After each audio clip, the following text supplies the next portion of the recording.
Hi, price action എന്ന് പറഞ്ഞാൽ ഏറ്റവും ബേസിക് ആയിട്ടുള്ള ഒരു കോൺസെപ്റ്റാണ്.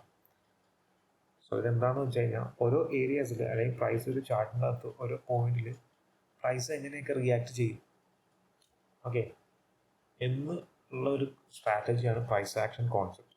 ഇത് വളരെ എളുപ്പമായിട്ട് ഒരാൾക്ക് പഠിക്കാൻ പറ്റുന്ന വളരെ ബേസിക് ആയിട്ടുള്ള കോൺസെപ്റ്റാണിത്. പക്ഷെ പ്രൈസ് ആക്ഷൻ ട്രേഡ് ചെയ്യണമെങ്കിൽ നല്ല എക്സ്പീരിയൻസ് വേണം, നല്ല രീതിക്ക് ബാക്ക് ടെസ്റ്റ് വേണം. SMCICT പോലെയല്ല, അതിന് കൂടുതലും ബാക്ക് ടെസ്റ്റും ഇതും വേണം.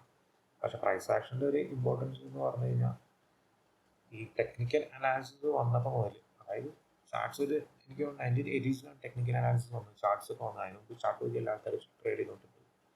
സോ ചാർട്ട്സ് വന്നപ്പോൾ മുതലുള്ളൊരു നിലവിലുള്ളൊരു സ്ട്രാറ്റജിയാണ് പ്രൈസ് ആക്ഷൻ. അതിൻ്റെ അകത്ത് തന്നെ ഏറ്റവും മെയിൻ ആയിട്ടുള്ളൊരു പരിപാടിയാണ് support and resistance. Okay, support and resistance.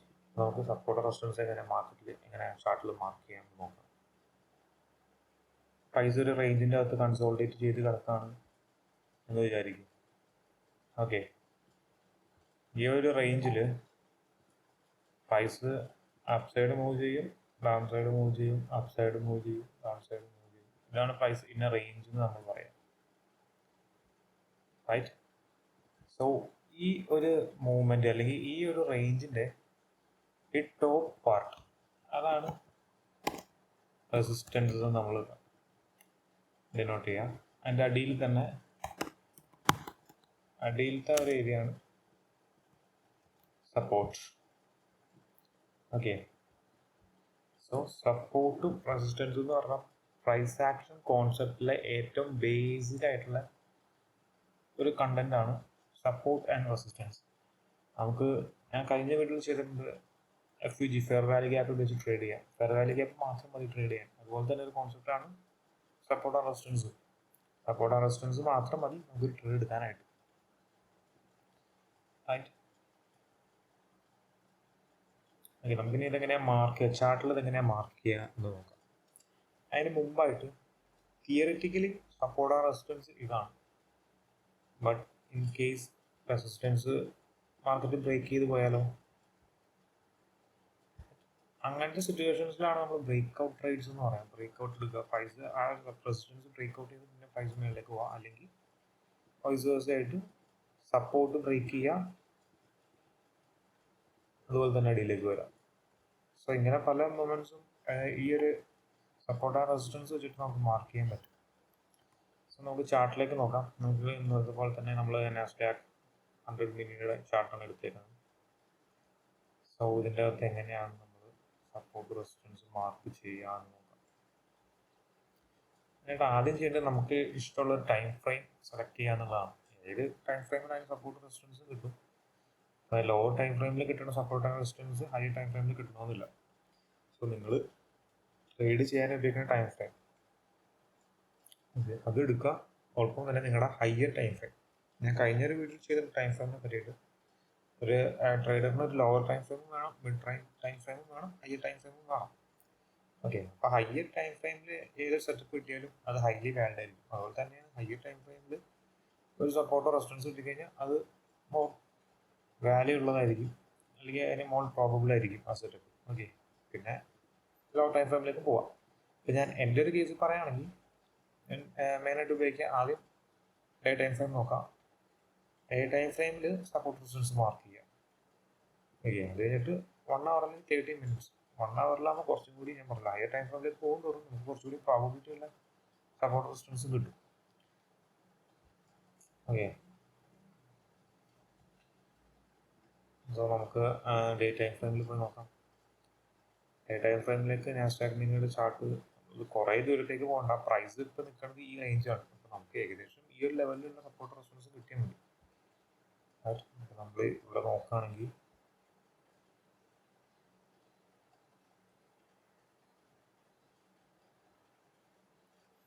ഈ ഒരു ലെവല് മാർക്കറ്റ് നല്ല രീതിക്ക് സപ്പോർട്ട് റെസിസ്റ്റൻസ് ആയിട്ട് ആക്ട് ചെയ്യുന്നുണ്ട്.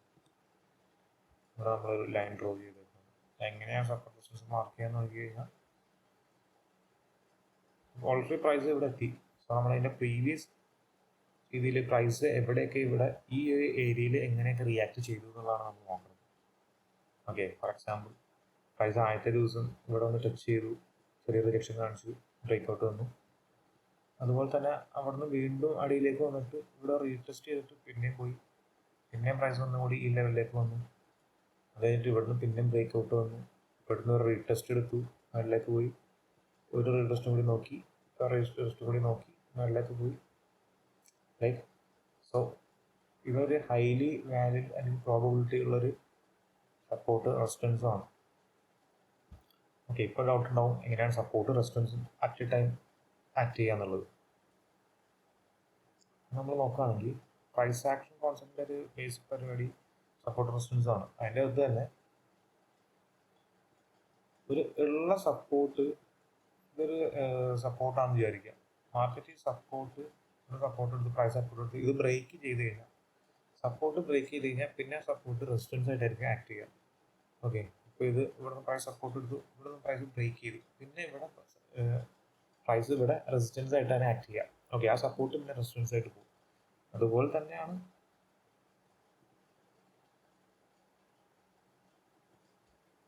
ഒരു റെസിസ്റ്റൻസും വരാം.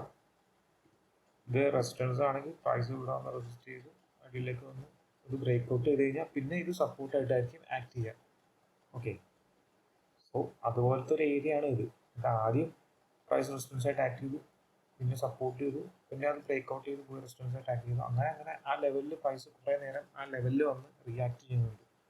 സോ അപ്പോൾ നിലവിൽ ക്യാൻഡിൽ ഇവിടെ വന്ന് ക്ലോസ് ചെയ്തേക്കാണ്, അതായത് മുകളിലേക്ക് പോയി ക്ലോസ് ചെയ്തു. ഇനി ഇവിടുന്ന് നല്ലൊരു മൂവ് കിട്ടാൻ ചാൻസ് ഉണ്ട്. ഓക്കെ, സോ അത് ഡേ ടൈം ഫ്രെയിമിൽ നമ്മളവിടെ സെറ്റ് ചെയ്യുക. അത് കഴിഞ്ഞിട്ട് ലോ ടൈം ഫ്രെയിമിലേക്ക് വരാം. ടൈം ഫ്രെയിമിൽ നോക്കുകയാണെങ്കിൽ നമുക്ക് പിന്നെയും ഈ ഒരു ലെവല് നല്ലൊരു റെസിസ്റ്റൻസ് ആയിട്ട് മാർക്കറ്റിൽ ആക്ട് ചെയ്യാം.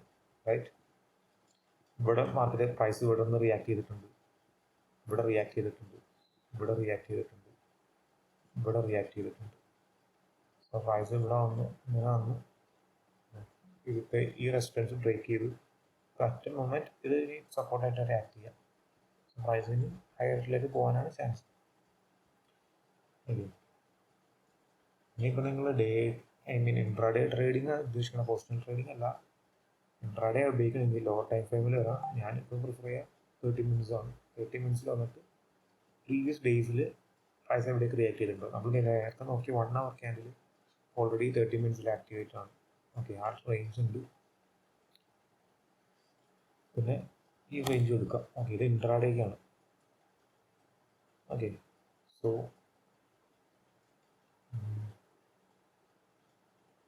ഈ ഒരു ഏകദേശം ഈ ഒരു പോയിന്റ് ആയിട്ട് മാർക്ക് ചെയ്യാം, മീൻ സപ്പോർട്ടായിട്ട് ഇത്. അപ്പോൾ അടുത്ത ദിവസത്തേക്കുള്ള നാസ്ഡാക്കിൻ്റെ ഒരു ഏരിയ, അത് പ്രൈസ് റിയാക്ട് ചെയ്യാനുള്ള ഏരിയാസാണ് ഇത്. ഇപ്പം ഈ മൂവിൻ്റെ ഈ ഒരു ഇവിടെ മാർക്കറ്റ് സപ്പോർട്ട് എടുത്തേക്കാണ്, ഈ റെസിസ്റ്റൻസിലേക്ക് പോവാം. ഓക്കെ, അതാണ് ബേസിക് കോൺസെപ്റ്റ്. ഇനി ഇവിടെ ബ്രേക്ക്ഔട്ട് ആയി കഴിഞ്ഞാൽ അതിലേക്ക് വരാം. അതാണ് സപ്പോർട്ട് ആൻഡ് റെസിസ്റ്റൻസിൻ്റെ ബേസിക് ആയിട്ടുള്ള കോൺസെപ്റ്റ്. ഇനി ഇവിടെ എങ്ങനെയൊക്കെ ട്രേഡ് ചെയ്യാൻ പറ്റുമെന്ന് നമുക്ക് നോക്കാം. ഓക്കെ, ബേസിക് കോൺസെപ്റ്റായിട്ട് മാർക്കറ്റിൽ ഒരു സപ്പോർട്ട് റെസിസ്റ്റൻസ് വന്നു കഴിഞ്ഞാൽ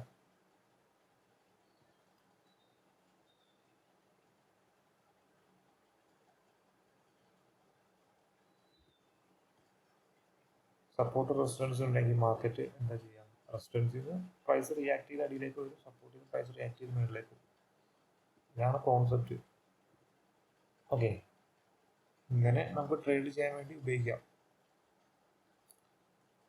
അപ്പോൾ നോക്കുകയാണെങ്കിൽ ഇവിടെ ലോ ടൈം ഫ്രെയിമിൽ നല്ലൊരു സെറ്റപ്പ്, ഈ ഒരു ഏരിയയിൽ നോക്കി കഴിഞ്ഞാൽ പ്രൈസ് ഇവിടെ വന്ന് ടച്ച് ചെയ്യുന്നില്ല. ഈ ഒരു ഏരിയ നമുക്ക് നല്ലൊരു റെസിസ്റ്റൻസ് ആണ് കാണിക്കുന്നത് 30 മിനിറ്റ്സിൽ. ഞാൻ പറഞ്ഞു ഇൻട്രാഡേ ചെയ്യാൻ വേണ്ടി ഏറ്റവും നല്ലൊരു 30 മിനിറ്റ്സിലൊക്കെ നമുക്ക് ഇഷ്ടംപോലെ സപ്പോർട്ട് റെസിസ്റ്റൻസ് കിട്ടും. ലോ ടൈം ഫ്രെയിമിലേക്ക് വരുന്നവർ ഇഷ്ടംപോലെ കിട്ടും. ഹൈ ടൈം ഫ്രെയിമിൽ കുറച്ചേ ഉണ്ടാവുള്ളൂ, പക്ഷെ അത് ഹൈലി പ്രോബബിലിറ്റി ഉള്ളത്. അപ്പോൾ ലൈക്ക് ഈ ഒരു സിറ്റുവേഷനിൽ നോക്കുകയാണെങ്കിൽ പ്രൈസ് ഇവിടെ വന്നു, സോ 1 2 ഇവിടെ വെച്ച് നമ്മൾ മാർക്ക് ചെയ്യുകയാണ്. ഇതാണ് അടുത്ത പോയിന്റ് നമ്മൾ എടുക്കണമെങ്കിൽ. പ്രൈസ് അടിയിലേക്ക് വന്നു, ഇവിടെ നിന്ന് നമുക്കൊരു ലോങ് എടുക്കാം അടുത്തൊരു മേജർ റെസിസ്റ്റൻസ് വരെ. അതായത് ഏകദേശം ഈ ഒരു പോയിന്റ് വരെ നമുക്കൊരു ലോങ് എടുക്കാവുന്നതാണ്. അങ്ങനെ ട്രേഡ് പ്ലാൻ ചെയ്യാം നമുക്ക് ഓരോ സപ്പോർട്ടായ റെസിസ്റ്റൻസിൽ. ഓക്കെ, സപ്പോർട്ടായ റെസിസ്റ്റൻസ് ഇത് എല്ലാ മാർക്കറ്റിലും എല്ലാ ഇൻസ്ട്രുമെൻറ്റിലും നമുക്ക് നോക്കാൻ പറ്റില്ല. അല്ലാതെ ചെക്ക് ചെയ്യാനുള്ള ഒരു മെത്തേഡാണ് ഓപ്ഷൻസ്. അത് ഡെറിവേറ്റീവ് ട്രേഡിംഗ് ഉള്ള ഒരു അസറ്റാണ്. ഏതെങ്കിലും സ്റ്റോക്സ് ആണോ അല്ലെങ്കിൽ ഇൻഡെക്സ് ആണോ, ഏതിനാണ് ഡെറിവേറ്റീവ് ട്രേഡിംഗ് ഉള്ളത് നോക്കാം. സോ ഡെറിവേറ്റീവ് ട്രേഡിൻ്റെ അകത്ത് OI ഡാറ്റ നമ്മൾ നോക്കാം. OI ഡാറ്റയിൽ നമ്മൾ മാർക്ക് ചെയ്ത പോയിന്റ്സിൽ ഇവിടെ ഹൈ OI ആണെങ്കിൽ ഇതൊരു മോർ പ്രോബിലിറ്റി അല്ലെങ്കിൽ ഹൈലി വാലിഡ് ആയിട്ടുള്ള സപ്പോർട്ട് റെസിസ്റ്റൻസും ആണ്. ഓക്കെ, OI ഡാറ്റ റീഡ് ചെയ്യുക. അതിൻ്റെ അകത്ത് ഈ ഒരു ലെവൽ നമ്മൾ മാർക്ക് ചെയ്തിട്ടുണ്ടല്ലോ 20 to 59, ആ ഒരു റേഞ്ചിൽ അതിൻ്റെ അകത്ത് OI കൂടുതലാണോ, കോളിലോ പുട്ടിലോ OI കൂടുതലാണോ നോക്കാം. അപ്പം അത് വെച്ചിട്ട് നമുക്ക് സപ്പോർട്ട് റെസിസ്റ്റൻസ് കണ്ടുപിടിക്കാവുന്നതാണ്. സോ ആ രീതിയിൽ നമുക്ക് ചെക്ക് ചെയ്യാം. അത് ഇന്ത്യൻ മാർക്കറ്റിൽ ഇൻഡെക്സിൽ മാർക്കറ്റ് ട്രേഡ് ചെയ്യണവർക്ക് നോക്കാം, സ്റ്റോക്സിൽ ട്രേഡ് ചെയ്യണവർക്ക് അത് സുഖമായിട്ട് കണ്ടുപിടിക്കാവുന്നതാണ്. സോ വിച്ച് മീൻസ് അവിടെ കൂടുതൽ ആൾക്കാർ അതൊരു സപ്പോർട്ടായിട്ട് നോക്കുന്നുണ്ട്. സോ അതൊരു ഹൈലി പ്രോബിൾ ആയിരിക്കും. അത്രേ ഉള്ളൂ മീനിങ്. അത് അവിടെ ഉള്ളത് കൊണ്ട് മാർക്കറ്റ് അങ്ങനെ ആക്ട് ചെയ്യണമെന്ന് ഒരു രീതിയിൽ ഉറപ്പില്ല. സോ അതൊരു ഗ്യാരണ്ടീഡ് സിറ്റുവേഷൻ അല്ല, കൂടുതൽ കൺഫർമേഷന് വേണ്ടിയിട്ട്. ഓക്കെ, അത് പറഞ്ഞിട്ട് എല്ലാ സ്ട്രാറ്റജി അങ്ങനെ തന്നെയാണ്, കൂടുതൽ പ്രോബിലിറ്റി ബേസ്ഡാണ് വർക്ക് ചെയ്യണം. സോ നമുക്കൊരു ഹൈലി കൺഫർമേഷൻ വേണമെന്നുണ്ടെങ്കിൽ അങ്ങനെ OI ഡാറ്റ വെച്ചിട്ട് ചെക്ക് ചെയ്യാം. സോ ഇത്രേ ഉള്ളൂ. ഇതൊരു ചെറിയ വീഡിയോ ആയിരുന്നു. സോ ജസ്റ്റ് സപ്പോർട്ട് റെസിസ്റ്റൻസ് ഇതൊരു ബേസിക് കോൺസെപ്റ്റാണ്. ജസ്റ്റ് ഇങ്ങനെ ഡ്രോ ചെയ്യാന്നുള്ളതുണ്ട്. സപ്പോർട്ട് റെസിസ്റ്റൻസിൽ ട്രേഡ് ചെയ്യണമെങ്കിൽ നിങ്ങൾക്ക് അത്രത്തോളം എക്സ്പീരിയൻസ് വേണം മാർക്കറ്റിൽ. അത്രത്തോളം ബാക്ക് ടെസ്റ്റ് ചെയ്ത് സപ്പോർട്ട് റെസിസ്റ്റൻസ് എങ്ങനെയൊക്കെ പ്രൈസ് അവിടെ റിയാക്ട് ചെയ്യും എന്ന് കണ്ടുപിടിച്ചതിന് ശേഷം മാത്രമേ സപ്പോർട്ട് റെസിസ്റ്റൻസിൽ ട്രേഡ് ചെയ്യാൻ പറ്റുള്ളൂ. അല്ലാതെ സിറ്റുവേഷൻസ് അല്ലെങ്കിൽ SMC അല്ലെങ്കിൽ ICT യൂസ് ചെയ്യുന്ന ഒരാളാണെങ്കിൽ